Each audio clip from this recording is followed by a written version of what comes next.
La palabra para traer recuerdos, La palabra para nombrar el sufrimiento, la palabra para encontrar socorro, la palabra para compartir las emociones, la palabra para denunciar el abuso, la palabra para reconocer el error, la palabra para reconocernos la palabra para nombrar el amor. y hacerlo efectivo en el vínculo.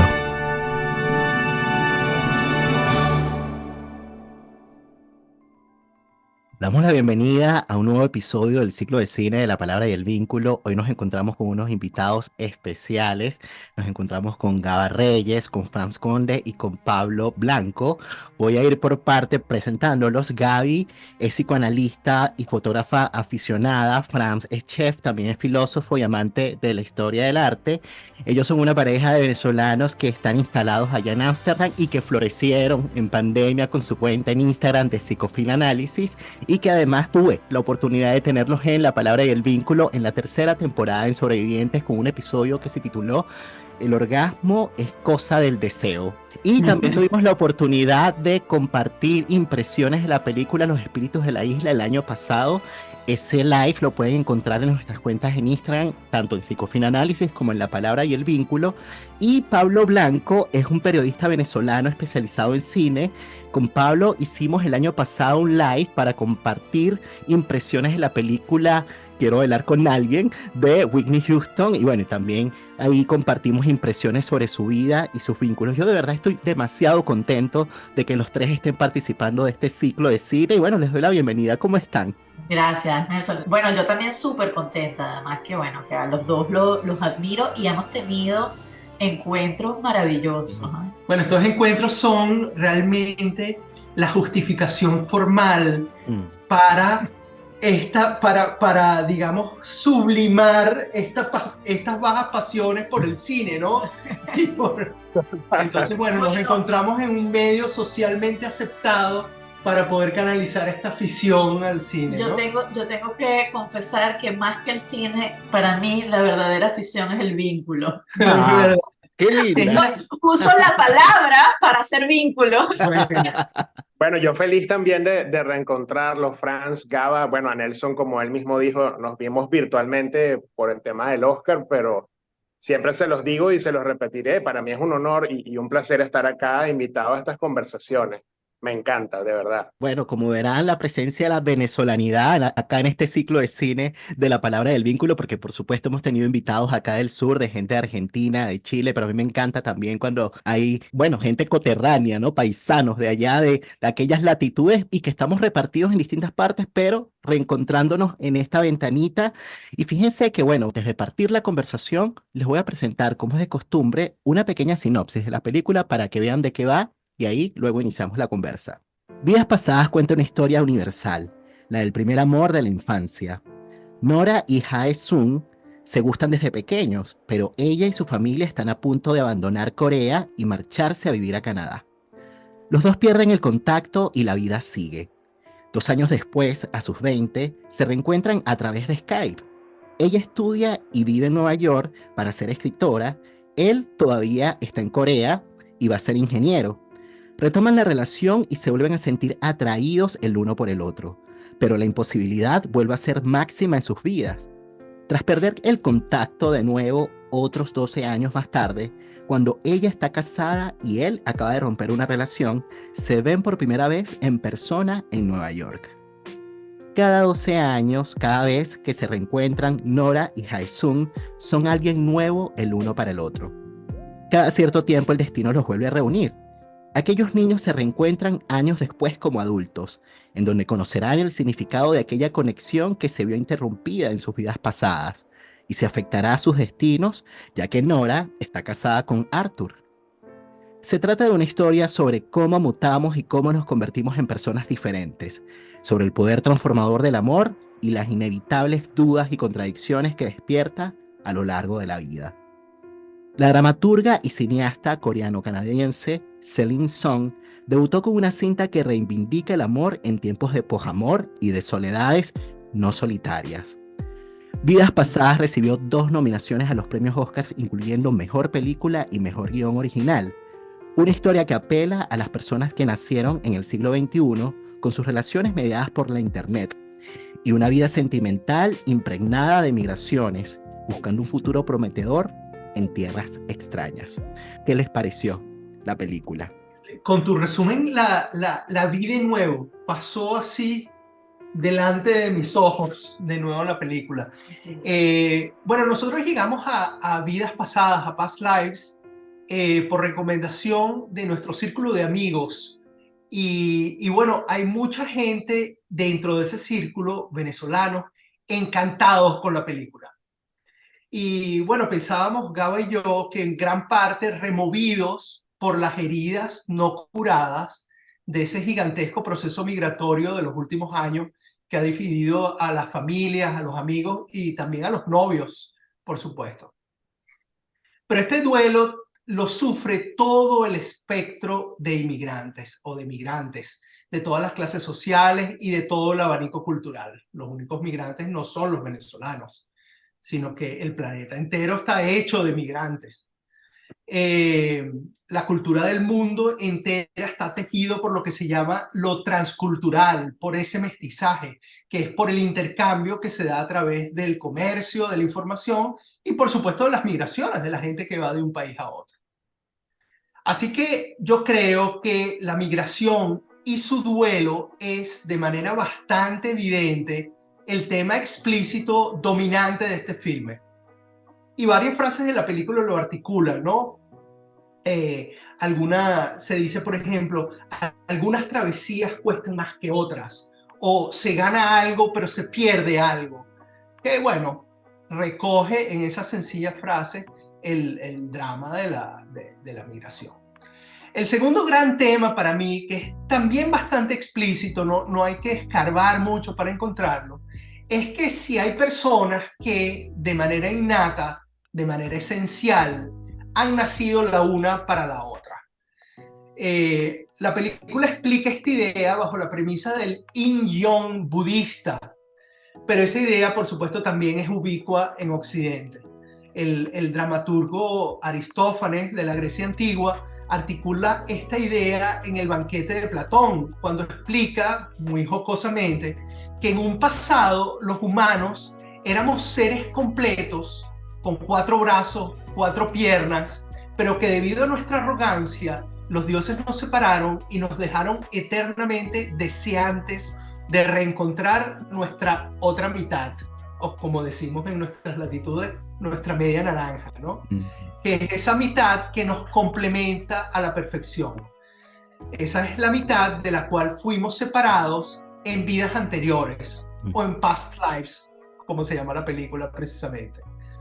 Esta idea, como sabrán muchos de los que nos oyen, tiene una gran tracción en el psicoanálisis. Se piensa que al terminar la unión perfecta entre madre y bebé, se forja un individuo que es por naturaleza incompleto, como el ser incompleto del que habla Aristófanes, ¿no? Y que es un ser que seguirá deseante por el resto de su vida. ¿Qué es lo que desea Nora?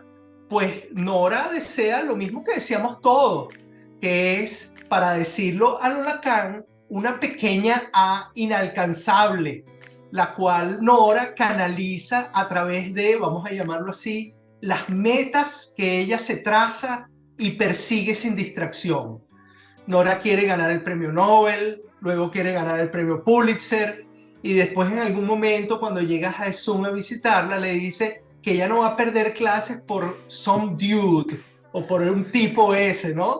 Ella está centrada en sus objetivos.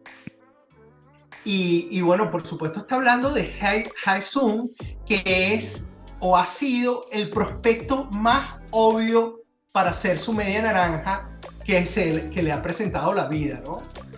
Ese es el otro gran tema importante de este filme, ese gran dilema existencial de cómo escoger entre carrera y amor, entre quedarse en donde nacimos o donde está nuestra familia, nuestra cultura o nuestra posible pareja perfecta, o ir a buscar nuevos horizontes. Eso lo hemos vivido todos de una manera u otra. Así que para mí, a grandes rasgos, esos son los dos grandes temas de este filme.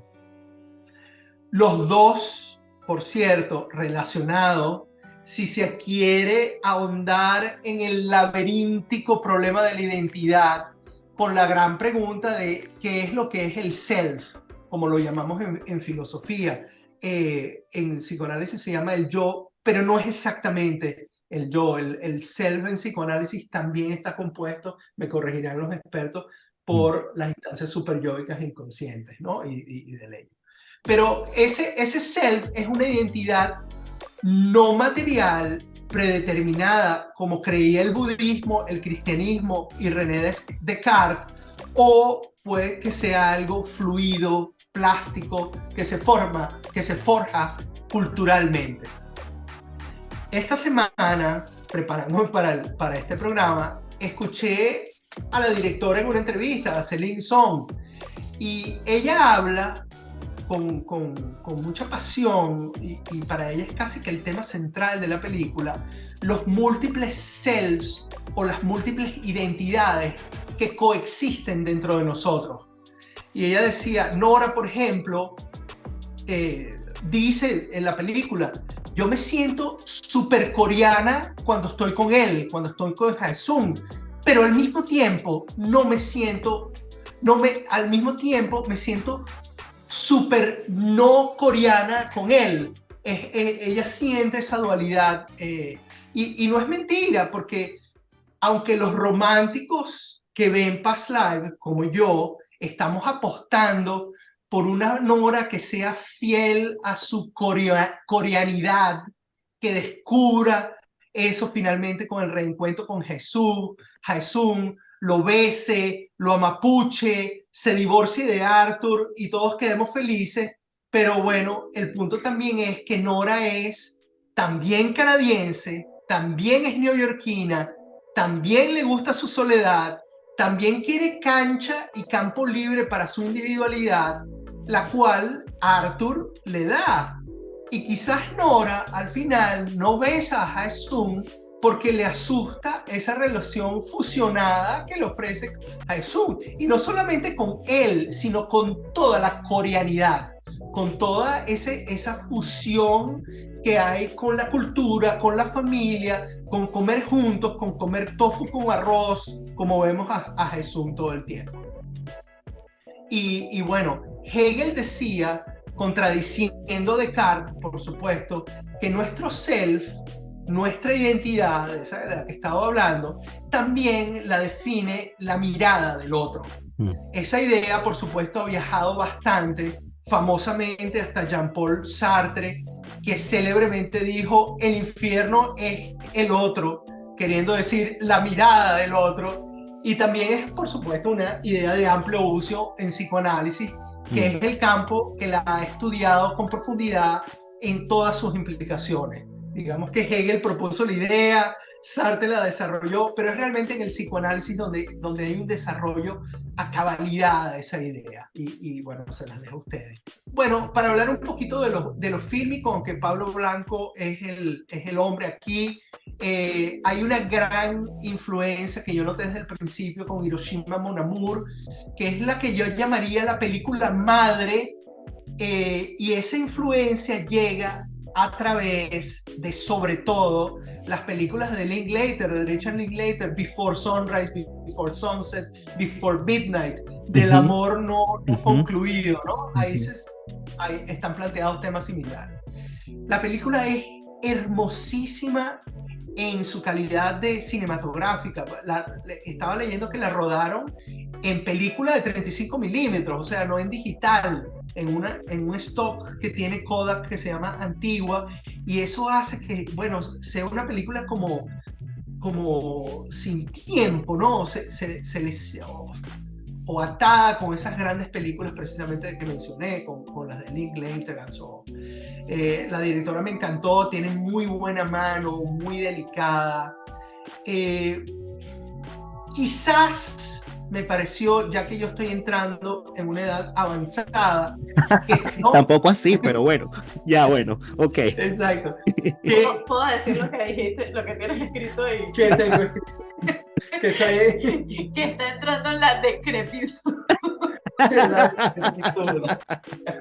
Pero la decrepitud no tiene edad, bueno, por eso quizás, no sé. Bueno. Pero me pareció... No tiene nada que ver con la edad, pero por eso digo, dijiste lo de la edad, pero creo que tu cosa era otra. Ok. Sí, que que es una película muy diáfana, ¿no? Muy clara, te va llevando de la mano con todo. Aquí no hay mucho que descubrir. Es una película más bien de empatía, de que a través de este stop de Kodak, a través de su silencio, de un uso de la música incidental muy temperado, ¿no? Que no te da la sensación, te dice, ahora siéntete triste o ahora siéntete contento, sino que deja que los actores la produzcan, ¿no? Muy bien llevada, pero es una película bastante diáfana, bastante directa. No es Hiroshima Mon Amour para nada, que tienes que verla 10 veces y romperte el coco, ¿no? Bueno, eso es más o menos lo que yo vi a grandes rasgos, pero les dejo a ustedes el resto, lo que viene. Sí, sí, estoy de acuerdo.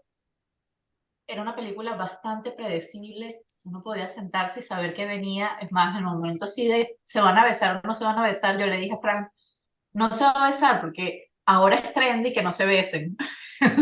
Ahora las películas tienen que terminar sin besos. Claro. Entonces, bueno, no se van a besar. Pero Y no no se, se besaron. no se besan, tú que eres psicoanalista, para tener el deseo vivo. Porque Bueno. si lo matas con el beso, ya se acaba. Bueno, no voy a ir por ahí, Bueno. pero mira, me encantó que usara la palabra duelo, porque Franz se queja de que para mí todo es un duelo. Y sí,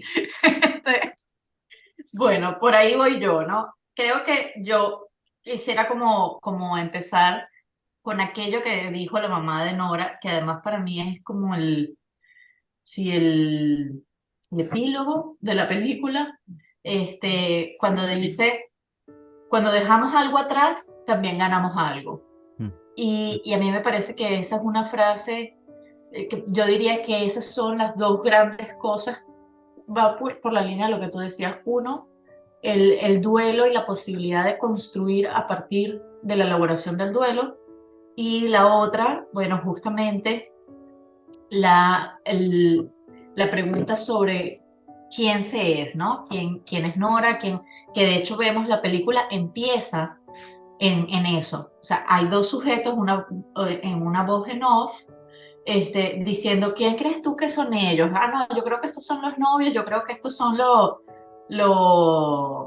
es amigo, es el guía turista, y yo creo que ahí hay, o sea, en esas dos frases creo que está lo que la directora está diciendo, ¿no? O sea, la voz en off pregunta quiénes son.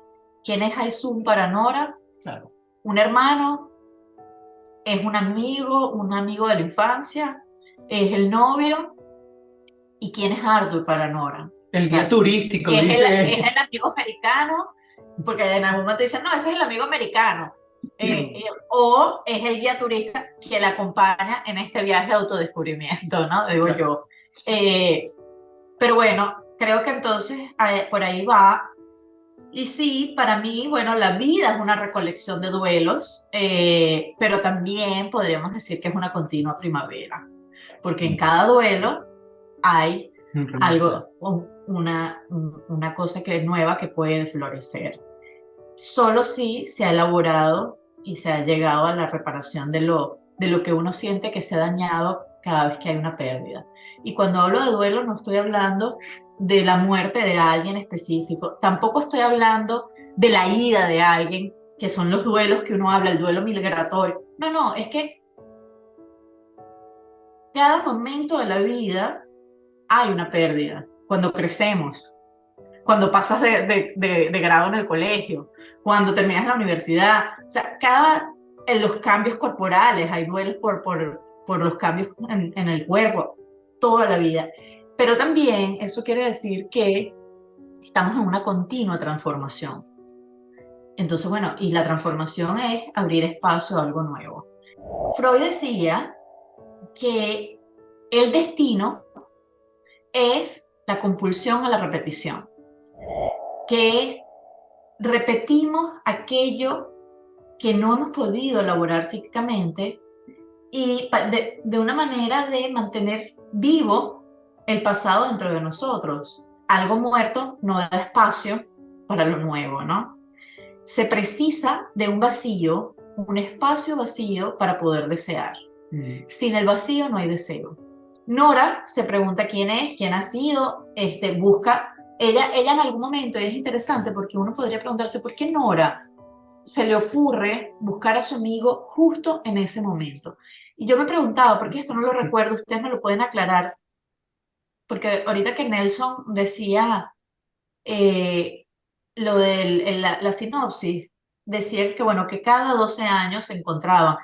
Y aunque lo había visto, no me había hecho clic y digo, ella se fue cuando tenían 12 años. Sí, se fue, correcto. Entonces, bueno, ahí la repetición de cada 12 años, intentando elaborar lo que a los 12 años queda, Claro, ¿no? Entonces, marca un claro, ritmo. habían pasado 12 años y ella dice, ay, mamá, ¿te acuerdas de este amigo de la infancia que yo tenía?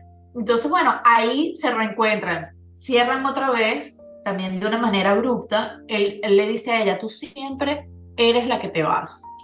Y bueno, 12 años después, otra vez el inconsciente, no la Jung, sino el inconsciente, lleva a la búsqueda de ver, bueno, esto que pasó allá, lo repito, a ver si se puede dar una reparación. Con la diferencia que al final quien se va es él, pero ahí después lo vamos a pensar. Y exactamente, y eso es quizás lo que marca el cierre Ujú. para, creo que el que se va es él, marca un cierre para él. Cuando él va, él puede renunciar. O sea, porque irse es justamente poder renunciar y decir, no, yo renuncio a esto y abro camino a algo. Algo que dijeron, él no terminó con la novia, ellos estaban en un tiempo esperando a ver qué pasaba, o sea, como Mm, repensando la cosa. Y eso es importante porque él, en ese tiempo que se da con la novia, yo creo que hay un reconocimiento en él de que él necesita ir a cerrar esto para poder abrir espacio a claro. casarse con esta novia. Entonces yo creo que ese es un punto importante. Enfrentar el sentimiento de pérdida lleva a la posibilidad de hacer esfuerzos para reparar, por eso decía lo de la renuncia. Porque además hay una cosa melancólica en Hae-sung que lo pone como en una posición de que él es un mediocre. Y entonces él dice, bueno, quizás ella también se puede encontrar con alguien mejor, alguien más exitoso. Y de repente, bueno, ir allá es también encontrarse que ha habido una cosa quizás idealizada en Nora, la que se va a ganar el Pulitzer, la que siempre quedaba de uno, y bueno, poder irse y avanzar. Esto es una imagen que me parece importante porque la vemos en la película, como cuando se bifurcan los caminos, ella va en una escalera. Ujú. Bueno, rumbo arriba, vamos a Nueva York. El Pulitzer para mí es subir en escaleras es bastante más rápido que subir en una rampa. Ujú. Él sigue subiendo, porque si ves el camino, no va hacia abajo ni va recto, sino sí, bueno, como una rampa que va subiendo, pero se sube a un ritmo distinto. Lacan, en el seminario 23, dice que las casualidades nos empujan a diestra y siniestra y con ellas construimos nuestro destino, porque somos quienes lo trenzamos como tal. Quiero decir, 8.000 vidas pasadas, 8.000 repeticiones, y en la vida en la que sabemos que tenemos, pero incluso la repetición de lo transgeneracional, porque a veces repetimos cosas que no nos pertenecen, sino que pertenecen a nuestra historia familiar. Nuestros factores inconscientes están en un juego importantísimo en lo que llamamos el destino. Pero que eso no nos exima de responsabilidad. Yo ponía una frase aquí, que la única escapatoria que tenemos a nuestro destino es apropiarnos de nuestro deseo. La única manera de escapar de lo que nos determina es poder construir un saber qué hacer con lo que existe. Entonces, yo creo que, bueno, si mis circunstancias son, yo no tengo, nací pobre, mujer, latina, sin pasaporte europeo, bueno, pero ¿qué sí puedo hacer? Porque si no es en una cosa melancolizada, depresiva, no puedo hacer nada porque nací así, no, no, no. O sea, con esto que hay, ¿cuál es el saber hacer que yo puedo construir? Claro, como me decía una psicoanalista argentina que se llama Débora Tajer, ¿no? Que podemos encontrar igual potencia con lo que tenemos, ¿no? Con lo Así que es. hay y ver qué inventamos con eso. Bueno, escucharte, Pablo, a ver un poco tus impresiones. Wow, de entre lo que dijo Gaba está la escena de la escalera de Vidas Pasadas, donde ellos, bueno, tienen que dividirse porque cada quien va para su casa. Y el diálogo allí es tan importante porque a Jae-sung le dice, ¿por qué estás llorando? Porque gané yo. Gané yo significa que él tuvo el primer lugar en la clase en esa oportunidad. Sí. Y ella le dice, sí, o sea, es totalmente honesta al respecto. Y luego entonces, cuando vamos al final de la película, gana nuevamente Hae-sung y llora ella, ¿no? La película para mí tiene un guión perfecto. Tenía una competencia muy difícil con Anatomía de una caída, ¿no? Que finalmente gana el mejor guión original. Pero pienso que Celine Song hizo, no sé, una clase de guión cinematográfico cargado de símbolos cinematográficos y también con algunas referencias. Esta escena del principio, por ejemplo, cuando están en el bar en Nueva York, quienes escuchamos en off están jugando a adivinar cuál es el vínculo entre ellos, ¿no? Y esto es algo que hace Woody Allen en Annie Hall, con el personaje el principal, obviamente están Andy Singer y Annie Hall en Manhattan sentados y empiezan a ver personas y dicen, ¿qué hacen ellos? Y empiezan a adivinar los oficios, los vínculos. Siento que es una pequeña alusión a Annie Hall de Woody Allen en ese sentido. Además están en Nueva York, ¿no? Que es como la ciudad predilecta de Woody Allen para contar historias. Para mí esto es una película sobre el amor. Desde que la vi dije, wow, qué contundente, ¿no? Y para mí, hablando de símbolos cinematográficos, creo que el personaje de Arthur, el estadounidense, lo representa. Bueno, porque ese amor que si nos ponemos a describirlos es como una balada romántica que puede rayar en lo cursi, pero bueno, es un tipo que está dispuesto a aguantar que ella se reencuentre con este primer amor colegial e incluso participar en la velada de una manera estoica que además no sé si les pasó, pero yo estaba desesperado. Esa escena del bar es muy tensa, ¿no? Y los diálogos entre ellos también. Siempre creo que la película me llevaba a pensar en el concepto del amor que pueda tener Celine Song o cómo lo describe, ¿no? Carlos Oteiza, acá, cineasta venezolano, decía que el cine, o dice, que el cine es la imagen que a uno se le queda en la cabeza, ¿no? Después de ver una película. Y a mí con Vidas Pasadas, la imagen que se me queda es en Nueva York, el personaje de Nora yendo al encuentro con Hae-sung. Atrás hay una señalización que dice school y ella está contenta y está cruzando la calle. Y cuando termina de cruzar la calle está la señalización de stop. Y tú dices, wow, o sea, párate, no vayas a este encuentro, esto ya se quedó en el pasado. En fin, hay muchas cosas alrededor de ambos personajes, digo, de Hae-sung y de Nora, que a lo largo de la película Celine Song las entrega en el guión de una manera formidable. Es como dice Franz, o sea, uno va como llevado de la mano. Franz también hablaba de las ciudades y acá también me parece que las ciudades son simbólicas en ambos personajes, pero por supuesto sobre todo en Nora, ¿no? Seúl es como ese pasado, como la inocencia, el primer amor de la infancia. Toronto es como la transición y finalmente Nueva York yo creo que es ella. Yo sí creo que las ciudades te moldean, evidentemente, ¿no? Y una ciudad como Nueva York tan avasallante, pues la llevó bueno, a hacer lo que ella quería hacer, hablando del ser, ¿no? Entonces, bueno, como verán, son muchas ideas las que me genera la película. No sé si parar acá y empezar con el pimponeo, como dice Nelson. Bueno, pero saben que en realidad, bueno, me encanta lo que han traído los tres porque, bueno, y ahí vamos viendo cómo se va armando como un discurso no grupal, ¿no? Y de lo que va levantando un poquito, bueno, la película, ¿no? Y las distintas resonancias. Es interesante porque, bueno, son varias palabras. Yo he ido apuntando algunas, ¿no?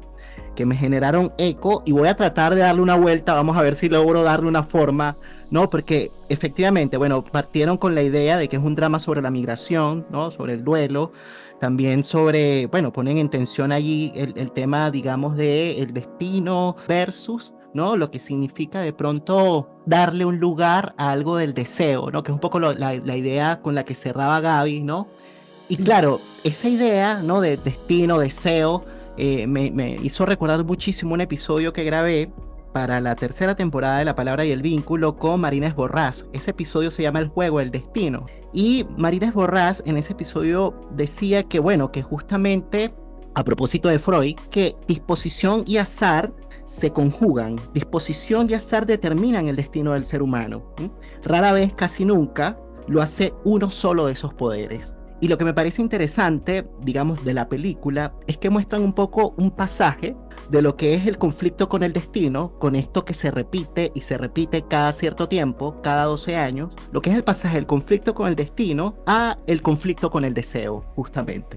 Pienso que de alguna manera, bueno, le pasó a los dos, porque por ahí decían, traía Gaby la idea del cierre para Heisun, creo que lo estoy pronunciando bien, pero me parece que en alguna manera también era para ambos, porque efectivamente si hay algo que de alguna manera propone, el deseo es una toma de posición, a pesar de las contradicciones, y esta es la parte que es difícil, porque no fue sin contradicciones para ambos. Y bueno, tomando allí algunas ideas que traía Pablo, ¿no? Con el tema del amor, efectivamente yo creo que es una película, o sea, si me dicen, es una película si tuviese que elegir un solo significante, pondría la palabra amor, porque amor, no hay amor sin duelos. Entonces ya el amor introduce también esos otros temas que también quedaron por ahí abiertos, ¿no?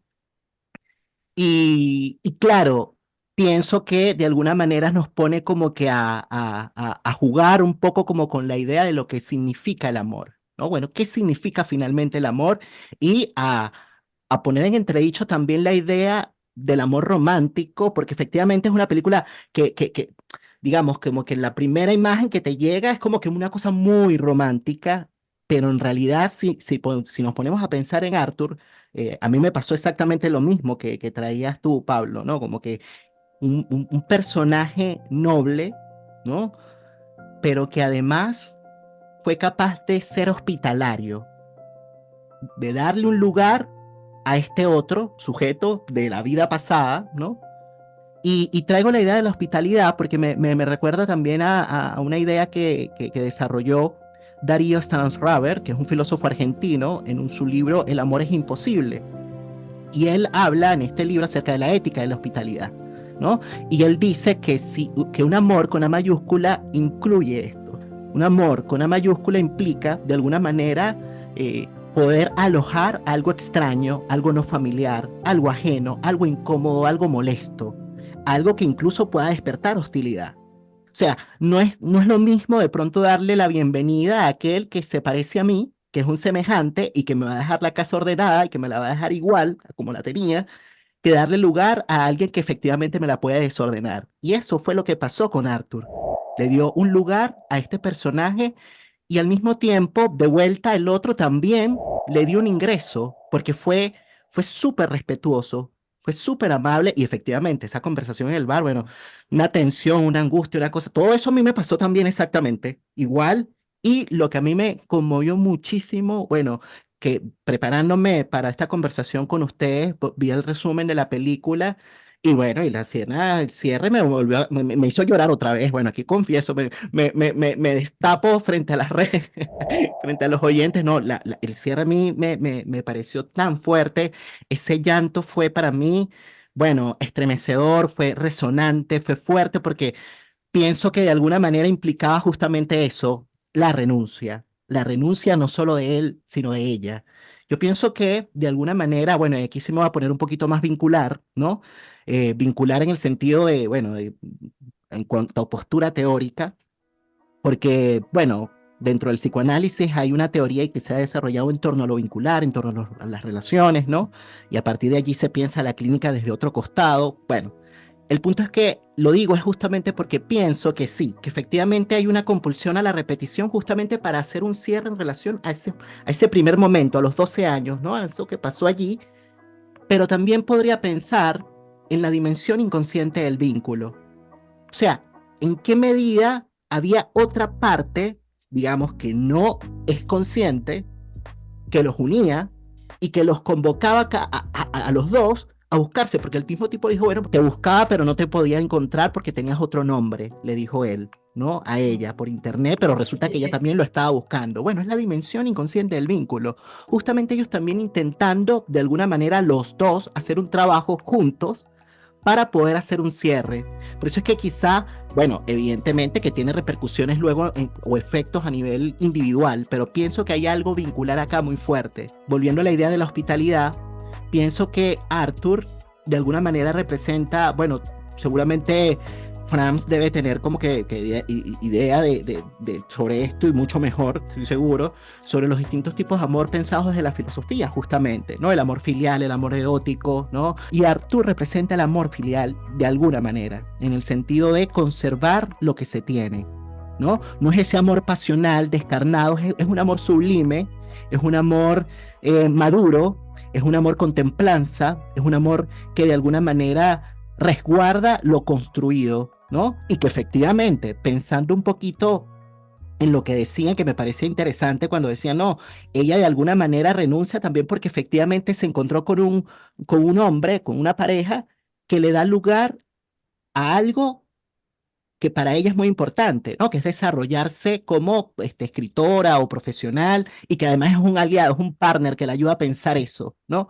Entonces, bueno, ahí es donde vemos efectivamente lo que significa abrazar el deseo, ¿no? Y hacer de alguna manera un punto y aparte en relación a lo que significa esa compulsión del destino, que efectivamente ahí entra el tema de la responsabilidad, como decías tú, Gaby. Y bueno, leyendo por ahí la crítica, alguien decía, bueno, como que al final como que ganó la cuestión práctica, ¿no? Quedarse con una persona que te otorga un techo, que no sé qué. Yo en realidad, yo no sé si es que soy muy optimista o también se me sale un lado más como cursi, ¿será? Pero no, yo no le daría esa vuelta. Yo no creo que es que hay una cuestión No, práctica y utilitaria y de conveniencia, al contrario, yo creo que hay una cosa mucho más potente detrás de eso. Bueno, seguir escuchándolos. sí, de acuerdo contigo, esa versión es reduccionista, querer decir que es acerca de que ganó la conveniencia, ganó el capitalismo, ganó el individualismo moderno. No, no, no, no. Eso podría haber algún elemento de eso, pero eso es reducir la película en sus múltiples Sí, dimensiones. y que la decisión no va por una cosa práctica. Este, porque quería aclarar que aunque yo dije lo de que Haesung es el que queda abandonado y después se va y así logra cerrar él, también, no sé si quedó claro, pero también quería decir que para Nora también era un proceso de duelo esto, o sea, Nora está rebuscando su identidad, por eso Nora busca ver este amigo mío a los 12 años, había pasado 12 años y dice, este amigo mío lo busca, ella se reencuentra con esto preguntándose ella misma, bueno, ¿quién es y quién ha sido? Y él además es, de hecho yo escribí aquí en los apuntes, yo decía, uno podría leer un poco la película como si todo fuese un sueño de Nora, este, encontrándose con algo de su pasado, preguntándose quién ha sido ella, quién ha sido ella, quién fue ella en esa Corea que dejó. O sea, ella dice, y esa frase tan maravillosa de me siento más coreana cuando estoy con él, pero menos coreana que él. Y es bueno poderse dar cuenta, esa frase habla justamente del poderse dar cuenta que hay algo de su pasado que ella conserva y sigue siendo, pero que ella ha podido integrarlo con las cosas nuevas que ha vivido. Entonces, yo creo que para ella el encuentro con él representa una posibilidad de encontrarse con la Nora que ha sido y que quizás ha negado todo este tiempo en su vida en Canadá y Nueva York para adaptarse a lo que uno tiene que adaptarse a un proceso migratorio, ¿no? O Ujú. sea, a este nuevo ser. Y fue decir, mira, este he sido yo. De hecho, hay una escena que es así como intrascendente, que hay alguien que está leyendo un texto y ellos son como el jurado. Hay alguien que está leyendo un texto que no sé si es una película que ella está haciendo y no Ah, me sí, queda claro, sí, sí. Y creo que es pero como una novela, creo. Es lo que entiendo, exactamente, un literario. pero el texto va de un proceso migratorio. Ujú. Entonces creo que ella está justamente en la búsqueda de integrarse a sí misma, o sea, Mm. de lo que perdió, que a lo mejor Melanie Klein lo llama una reparación maníaca, que es no enfrentarse con el dolor, sino, bueno, vamos, seguimos adelante y chévere, aquí no ha pasado nada. Entonces, pero eso te deja, bueno, sin la real posibilidad de integrar lo que se ha perdido. Entonces, bueno, integrar el pasado que ella tuvo y poder ser una Nora que ahora es coreana-americana. Claro. No, y que dicho en otras palabras, para las personas que nos siguen, es como decir algo así como, bueno, como que al final si no se integra, te deja en una posición melancólica. Y si te deja en una Así es. posición melancólica, de alguna manera se resta la posibilidad de que se pueda construir algo conforme al deseo, de alguna manera. Para ponerlo en simple, es mucho más que eso, pero es como para darle como que la vuelta. Y por eso yo decía que la salvación del destino es apropiarte de, bueno, del deseo y el saber qué hacer con lo que existe, ¿no? Claro, Saber pero qué hacer. para eso, y es interesante cuando de pronto volvemos a la idea de que el deseo de alguna manera es algo que emerge a propósito del encuentro. Porque claro, a veces se puede, y esta es la gran diferencia, digamos, de los que de pronto centran, digamos, el deseo solo en el yo, ¿no?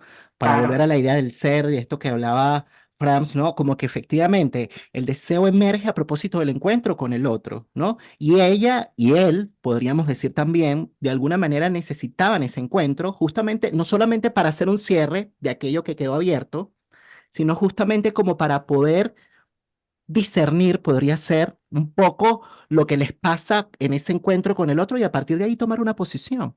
Hablando de esta relación entre los tres, hay una escena en la que están en la cama Arthur y Nora Mm. y él le dice, yo no soy lo que tú soñabas cuando estabas en Corea. Y ella le replica, cuando tenía 12 años. No, no, eres lo que yo deseaba cuando tenía 12 años. Es muy contundente, por eso vuelvo tanto a los diálogos, porque, bueno, son casi que terapéuticos, ¿no? Yo no creo que Haesung y Nora hayan podido avanzar si finalmente esto hubiera tenido un final Hollywood, ¿no? No estoy tan seguro tampoco de que Haesung valore que ella quiera ganarse el Pulitzer. No estoy seguro de que él sepa lo que eso significa. Y su aspiración finalmente era unirse a la fuerza militar y lo hizo, ¿no? Entonces yo a esa pareja no le veía mucho futuro más allá de este enamoramiento de la infancia y este reencuentro y ese vínculo con el pasado, volviendo al nombre de la película. Eh, y vuelvo a lo mismo, para mí Arthur es el amor, ¿no? Ya Franz nos dirá qué tipo de amor, según la filosofía, pero para mí es como el amor más honesto, pudiera decirse de esa manera, ¿no? Y esto de Nora y Haesung lo asocio más a un enamoramiento de la infancia, que finalmente, bueno, ese cierre es como vamos a cerrar esta despedida tan abrupta, ¿no? De las escaleras. Y bueno, finalmente se despiden otra vez de manera abrupta. Eh, no sé, son las ideas a las que me lleva la película, o el tema de la madurez, no diría practicidad, ¿no? Que voy a hacer práctica y me quedo en Nueva York, sino, bueno, voy a ser adulta. Mm.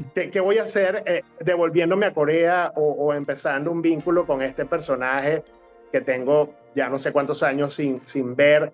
Son otros además, no son las mismas personas, ¿no? Antes de hablar de los tipos de amor, porque es importante y muy relevante para esta película, antes de decir eso, hay una manera de ver esta película que la clave nos las da ese momento que hemos identificado como muy significativo, que es cuando los caminos se bifurcan. Cuando ellos se despiden en Seúl y los caminos se bifurcan. Y ella toma el camino de la derecha, que son unas escaleras curiosamente pintadas de verde, porque también la película tiene un código de colores. Y yo pensé de inmediatamente de El camino de ladrillos amarillos del Mago de Oz. Follow the Yellow Brick Road, pero en este caso es Sigue las escaleras verdes. Yo dije, este es un guiño al Mago de Oz.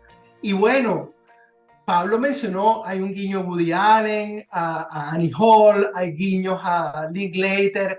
Esta directora viene del teatro, por cierto, pero es una fanática del cine y ha incorporado un montón de guiños. Entonces, Hay una manera de ver vidas pasadas, past lives, como la versión Mago de Oz del 2024. Mm.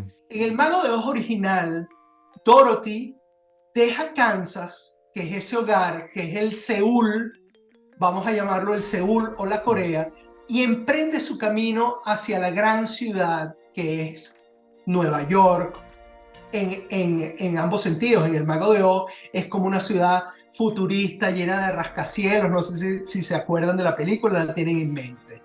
Y todo este gran arco dramático que traza Dorothy, la del Mago de Oz, la lleva de vuelta a su hogar en Kansas. Vale decir, la moraleja del Mago de Oz es, sí, emprende tu viaje, pero en el fondo tu identidad, tu yo, tu ser, está en el sitio donde tú partiste. Está con tus seres queridos, está con tu tierra, con tu país, con tu identidad.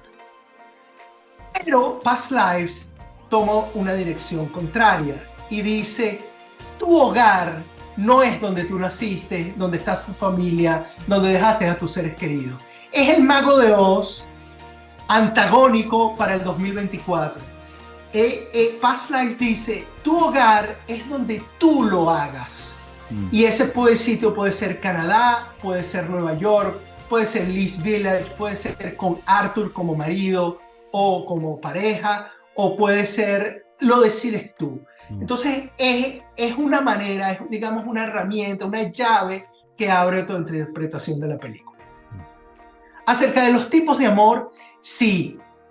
Si uno va directamente al griego, hoy en día, el griego que se usa hoy en día, ellos, lo que nosotros en inglés o en castellano o en francés, reducimos a una palabra, ellos tienen tres. Ellos tienen eros, filia y agape. Eros es el amor que yo siento por Gaby. Filia es el amor que uno siente por los amigos.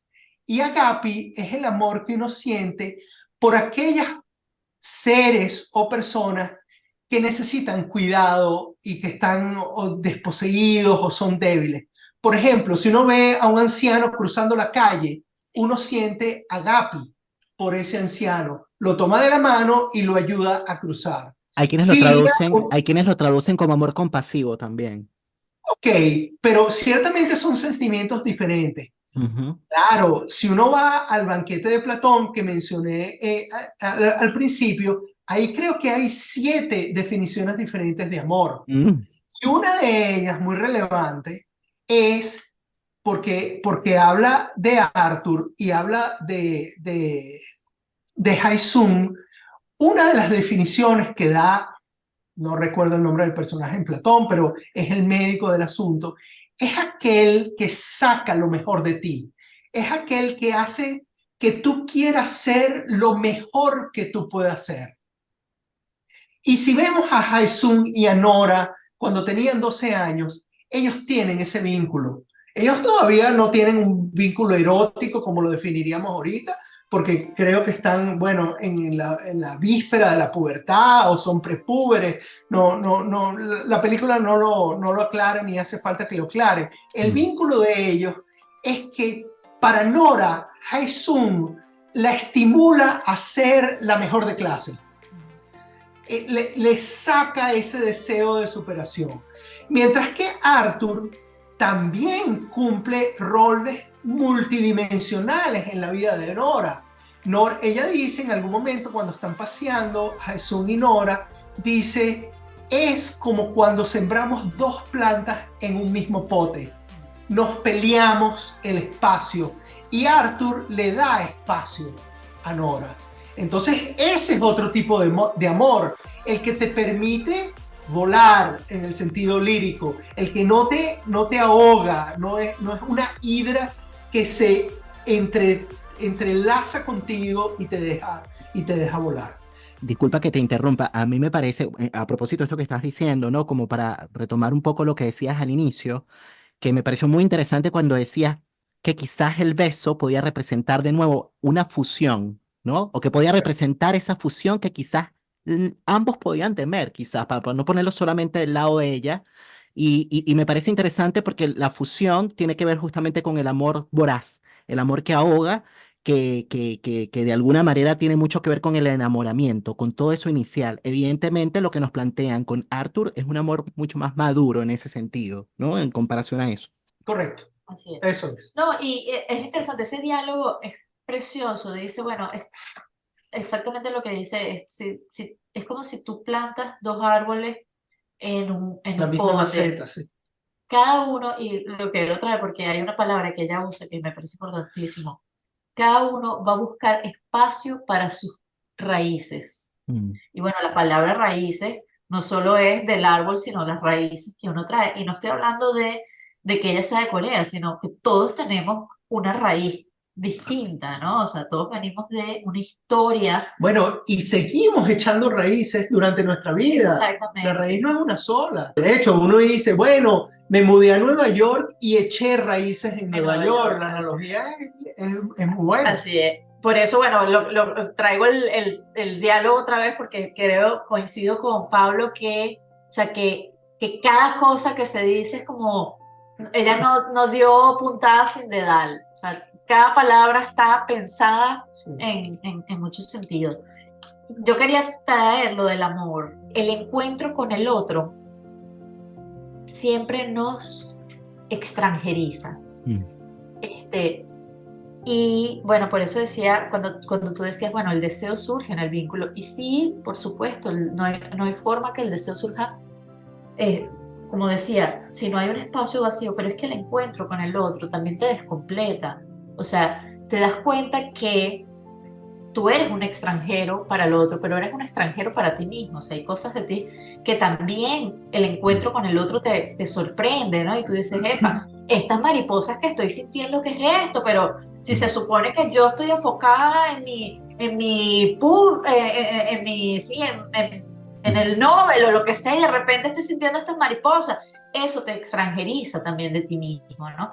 Pero también es una ilusión y hay una cosa maravillosa del amor de Arthur, que le dice que él está intentando aprender coreano porque ella sueña en coreano Ay, sí. y que él reconoce que hay una parte de él, o sea, que hay una parte de ella a la que él no puede acceder.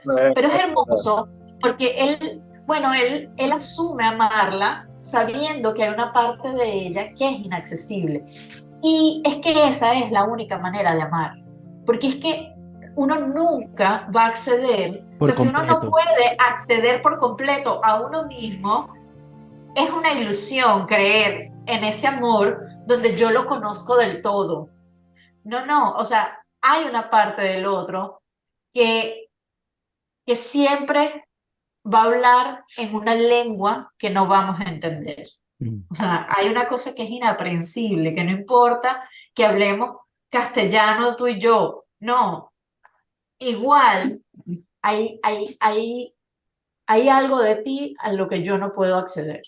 Claro, pero y a propósito, esto que dices tiene mucho que ver justamente con lo que decía Darío en este libro, El amor es imposible, y su título del libro tiene que ver tal cual con lo que acabas de decir. Es imposible justamente porque no podemos aprender al otro en su Así totalidad, es. ¿no? Entonces, efectivamente, hay una zona que se va a mantener como ambigua, como difusa, y que al mismo tiempo sirve de motor, porque es justamente lo que va a invitar a seguir descubriéndolo, ¿no? Pero es que es una Así es. cuestión infinita que no se acaba, ¿no? Y es maravilloso lo que tú decías, Nelson, porque, bueno, gracias a ti caí en este autor, en Darío, pero también caí bueno, buscando todo el tema de la hospitalidad a partir de esta conversación que tuvimos esto Mm. tras cámara, por otras razones, pero pensando en eso, bueno, y toda la propuesta de Derrida respecto a la ética de la hospitalidad, Mm. y la cosa de, que es básicamente lo que tú decías, o sea, que la hospitalidad no va por atender y recibir al que hemos invitado. No, que la hospitalidad va por atender y recibir a aquel que no ha sido invitado. Claro, y en que en condiciones habituales quizás no le abrirías la puerta y quizás con eso podemos retomar la diferencia que a propósito de lo que decías al inicio, Franz, ¿no? Que en psicoanálisis el sujeto no es el yo, justamente. ¿no? Y esta es la parte que es interesante, porque quizás un yo, desde el yo diríamos que no, pero sin embargo hay una parte de nosotros que igual abre la puerta, y esa parte que abre la puerta es el sujeto del inconsciente, que por alguna razón pasa, y él decía, Darío en este libro, que finalmente esa hospitalidad, después, si uno lo ve en retrospectiva, uno dice, bueno, casi que fue un acto de locura, porque en condiciones habituales no lo hubiese hecho, pero lo hice. ¿Y lo hice por qué? Porque no tengo idea, pero lo hice, ¿no? Y eso yo creo que tiene mucho que ver justamente con el don, con algo que uno entrega como un gesto espontáneo, como un regalo, como algo que uno da sin que necesariamente haya sido exigido o pedido desde afuera. Y esto yo creo que fue un poco lo que pasó por Arthur, y yo por eso es que, bueno, Arthur, bueno, también fue como que un gran personaje, en realidad es un gran personaje.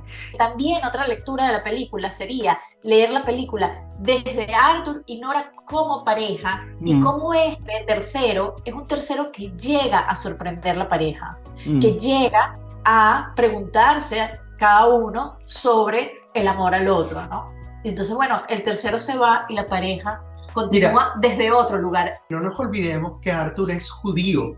Aquí lo estamos poniendo como el americano nativo, pero Arthur es producto de migraciones de un pueblo que tradicionalmente ha sido migratorio. O sea, Arthur es el hijo de unos antiguos migrantes que también pasaron por el proceso que está pasando Nora en el tiempo fílmico actual, en el 2024.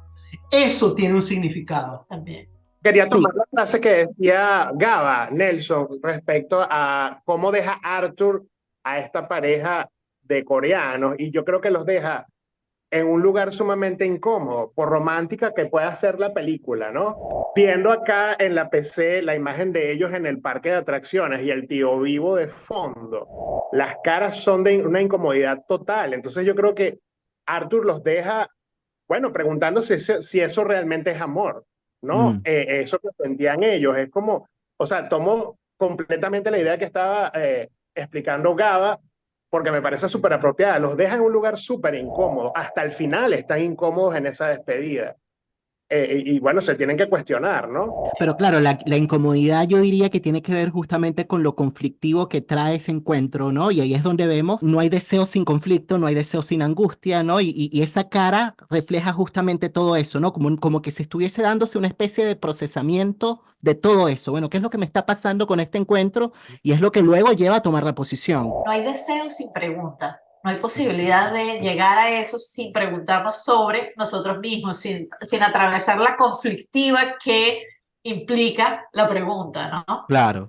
Yo voy a hacer algo muy parecido a lo que ustedes hacen con psicofilanálisis, ¿no? Ya acercándonos al cierre de este episodio, y es preguntarles por sus escenas favoritas.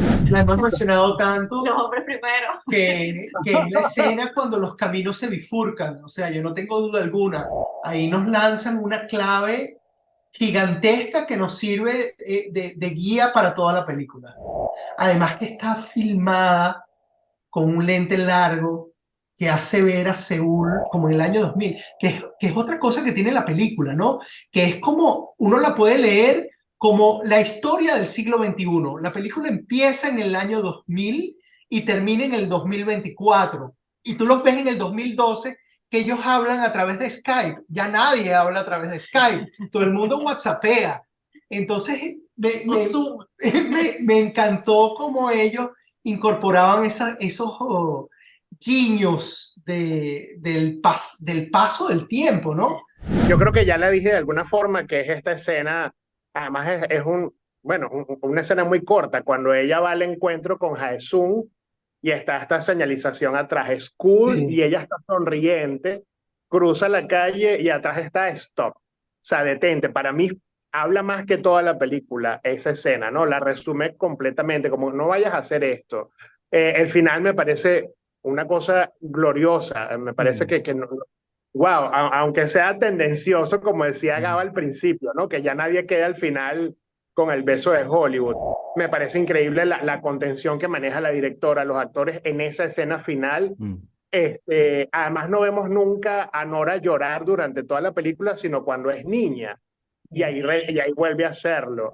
Esa sería la segunda. Y la tercera, bueno, me gusta mucho cuando Arthur y Nora tienen este diálogo en la cama y él le empieza a decir que ella sueña en coreano y habla en coreano. Y bueno, toca el tema que estamos acabando de mencionar. O sea, Ujú. no puedo acceder a lo que estás soñando, ni represento lo que tú soñabas de niña. Creo que hay más escenas que me gustan, pero esas tres las pondría como mis predilectas. ¿Puedo trampear y decir otra escena? Ah, por Claro. supuesto.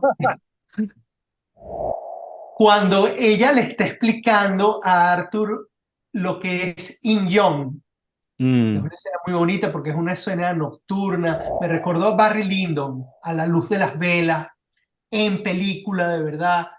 Eh, Él le dice, ¿y tú crees en eso de Lin Jung? Y ella le dice, no, eso es algo que decimos para seducir.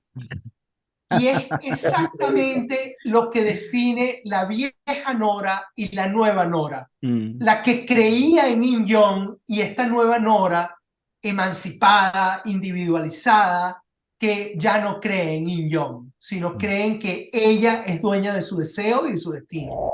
Y por lo que decía Fran, es Eros, ¿no? Ese diálogo es totalmente erótico. ujú. Claro, así es.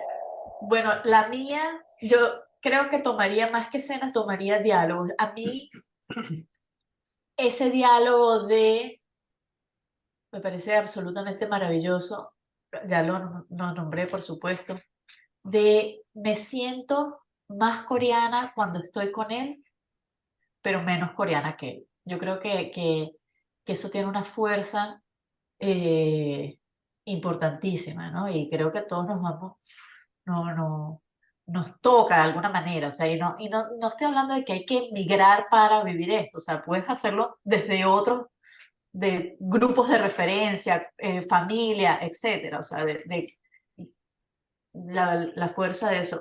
Y creo que también me parece hermoso ese diálogo en el que, en el que él le dice lo del sueño. Me Mm. parece absolutamente hermoso, porque también dice que aunque él está intentando entenderla, bueno, el reconocimiento de que sabe que, que no lo va a poder entender todo de ella, pero que igual está allí acompañándola mientras duerme, mientras sueña, mientras es, ¿no? Mm. Escena que me pareció terrible, ¿cómo va a pedir chicken wings? Digo, ¿qué cocino y ella que chicken wings? Bueno, ¿qué les provoca? ¿Qué les provoca? Bueno, es algo que los une, ¿no? Bueno, sí, sí, y era maravilloso, pero creo que además, y además la directora hace una cosa maravillosa, sutilmente, pero también muestra cosas en relación con la comida, cosas Sí, hay un que lenguaje, un código ahí. nos dice cosas a través de lo que come, lo que no come, lo que come la familia de Haesung cuando sale en la escena, esto, el por qué decide chicken wings, y es como, wow, que no es la comida de ninguno de los dos originales, Mira, pero los une, ¿no? Haesung lo ponen cenando con su familia, una mesa completamente coreana. Hay arroz, hay tofu, hay etcétera.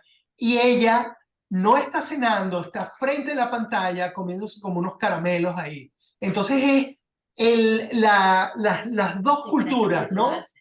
Mm. Una, la coreana, todavía cenan en familia, todavía hay ese ritual y habla de lo comunal que es la sociedad coreana, donde la importancia de lo comunal, mientras que en la cultura norteamericana esa escena habla de lo importante que es el individuo. O sea, la comida para los judíos es importante, la comida para los coreanos nos muestra ahí también que es importante y deciden una cosa americana los dos, ¿no? Entonces, yo creo que ella dice cosas en eso. Mm. Está también estas escenas de Haesung en Seúl, rodeado de amigos, tomándose unas cervezas, todo lo que le dicen los amigos. Se Sí. empiezan a burlar, se empiezan a reír Buenísimo. de supuesto Buenísimo. amor. Si estás enamorado y tu novia, ¿qué pasó? Y él al principio dice que sí terminaron, después que no. Es como confuso. Yo hasta sospeché que Haesung estaba mintiendo con ese estatus de la novia, ¿no? Como para hacerse el interesante, no lo sé. Pero los diálogos con los amigos coreanos también son muy reveladores, ¿no?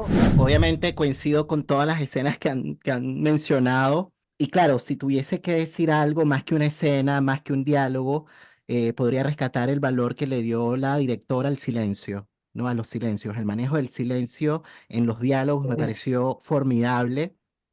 Y bueno, justamente a propósito también de lo que representa, ¿no? Porque, claro, de alguna manera el silencio cumple una función que es la de poder dejar un espacio como para que un conflicto pueda desplegarse y para que luego, a partir de ahí, lo podamos enunciar y podamos tomar posición, que es un poco lo que hemos ido diciendo respecto del deseo, ¿no? Entonces, claro, por un lado está la mirada, ¿no? Que de todas maneras es demasiado importante, por supuesto, para que haya mirada tendría que haber presencia, por eso es que era tan importante ese reencuentro, pero por otro lado el silencio. Y yo creo que lo vimos en distintos momentos, ¿no? Y sobre todo, bueno, hacia el final, que por cierto, es cierto que llegó el Uber, porque se llegó el Uber, entonces el hombre se fue, pero yo creo que tuvieron suficiente espacio para despedirse. Y yo creo que quizás a propósito de algo que menciona una psicoanalista argentina, pero que está establecida en Francia, en Lyon, ella se llama Rosa Haitin, y ella dice que, claro, lo que duele no es la separación, sino la ausencia de despedida o la falta de despedida. Efectivamente, lo que pasó a los 12 años fue atroz, como dirían acá en Chile, porque, bueno, fue una despedida abrupta, fue una separación abrupta en donde más bien no hubo Y despedida. fíjate, perdón que te interrumpa, Nelson, que además cuando están pequeños es él el que le dice adiós. O sea, ya iba a seguir subiendo las escaleras y él le dice, mira, adiós. Marquemos O sea, esto, marquemos esto, marquemos, claro, claro, pero efectivamente no había quedado, como decimos en psicoanálisis, inscrito, o sea, como que efectivamente fue una vivencia que no alcanzó a ser procesada lo suficientemente, por decirlo de alguna manera, ¿no? Y por eso luego la compulsión a la repetición y esta cuestión como cíclica. Y claro, me parece que a propósito de la filosofía, Frams como que, claro, estaba pensando en el cronos, en el kairos y el tiempo del instante, ¿no? Ese tiempo del instante que es el que nos invita como que a arrojarnos, ¿no? Y a tomar la posición a decir, bueno, esto es, a pesar de mis dudas, a pesar de las contradicciones, esto es y me lanzo. Yo creo que ese tiempo del instante fue ese silencio de la última escena, en donde efectivamente es este el momento definitorio, fue como cumbre. Y por eso es que ese llanto que luego viene después fue tan estremecedor y tan bonito también Arthur que la abraza.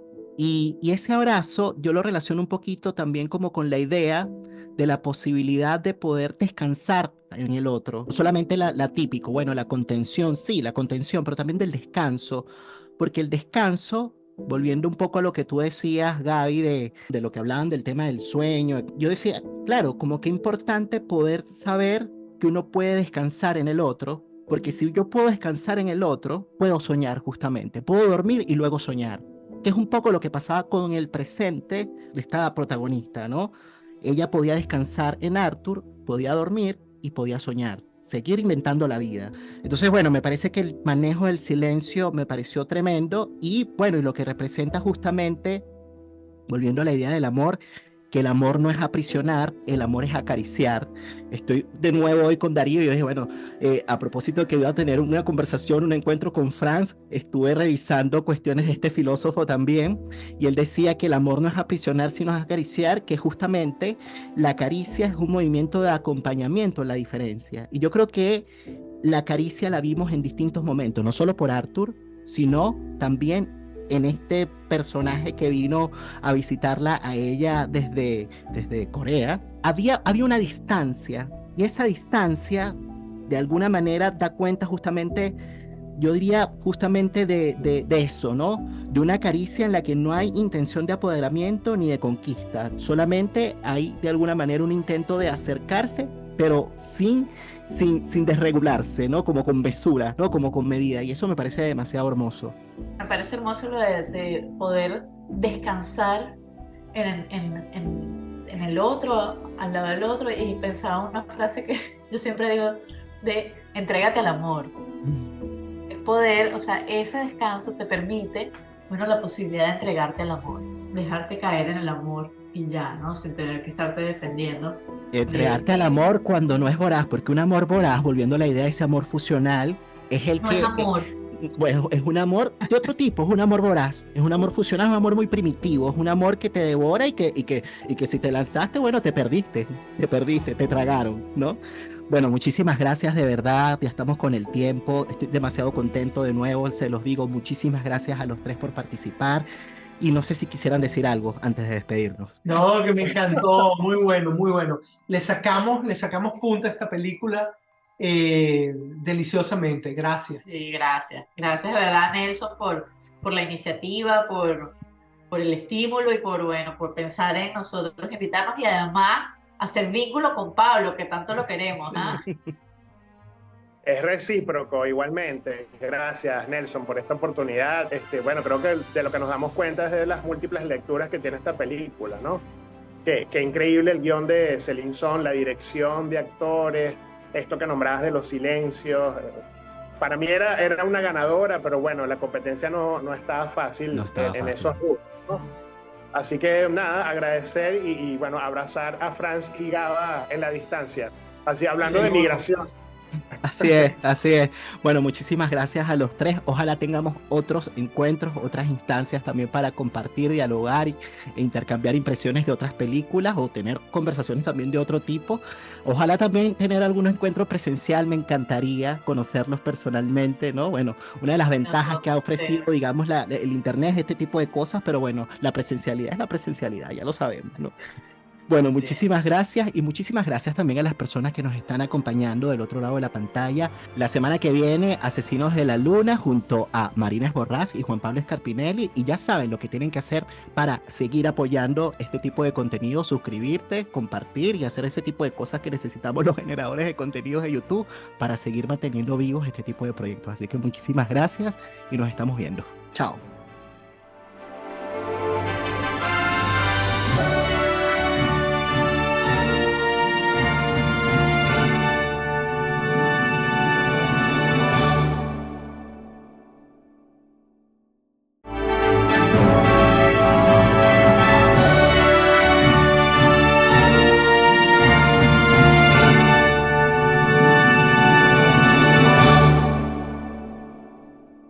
Recuerden que todas las temporadas de La Palabra y el Vínculo están disponibles en YouTube y en Spotify.